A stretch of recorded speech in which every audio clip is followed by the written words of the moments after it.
ჩვენ ქართველებმა და ოსებმა ერთად უნდა შევძლოთ ურთიერთობის აღდგენა, რადგან ამდენი რამ გვაკავშირებს და გვაახლოვებს ერთმანეთთან.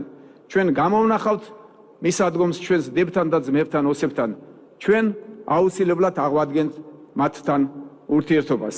თქვენ წინაშე ამ სიტყვების წარმოთქმის შემდეგ 12 წელი გავიდა.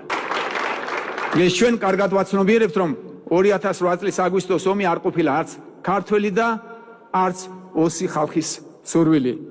ამიტომ, როდესაც ძმათა შორის სისხლიანი კონფლიქტის დამკვეთებს ვამხელთ, ხოლო შემსრულებლებს ამ უმძიმეს დანაშაულზე სამართლებრივად ვაგებინებთ პასუხს, აუცილებლად დადგება დღის წესრიგში ურთიერთობების აღდგენის საკითხი. პირობას გაძლევთ, რომ ქართული ნიურნბერგის პროცესი ძალიან მალე ჩატარდება, რაც აუცილებლად გახდება ჩვენი შერიგების წინაპირობა. ქართველების ერთ-ერთი ღირსება ყოველთვის იყო რეალობისთვის თვალის გასწორების უნარი, როგორი მწარეს არ უნდა ყოფილიყო ის. საქართველოში 12 წლიანი უწყვეტი მშვიდობის ფონზე კიდევ უფრო ღრმად მწამს, რომ სწორედ საკუთარი შეცდომების აღიარება, ქართველებსა და ოსებს შორის საუკუნოვანი ძმობისა და მეგობრობის გახსენება იქნება იმ გზის დასაწყისი, რომელიც გამყოფი ხაზის ორივე მხარეს ცხოვრებ ადამიანებს ნდობის აღდგენის სურვილს გაუჩენს.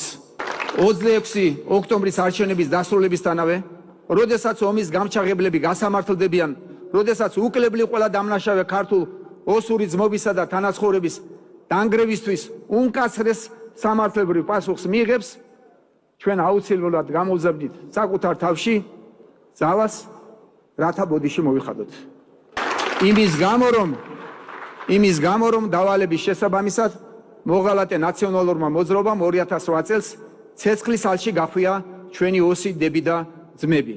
და რადგან ჩვენი ქართველებისა და ოსების ქრისტიანული რწმენის ერთ-ერთი უმთავრესი ქვაკუთხედი სწორედ შენდობაა, დარწმუნებული ვარ, რომ საქართველოს მტრების მიერ ჩვენი ხალხებისათვის თავს მოხვეული ძვათამკვლელი დაპირისპირება სწორედ რომ ისტორიული ურთიერთპატიებით და ურწმელი შერიგებით დასრულდება.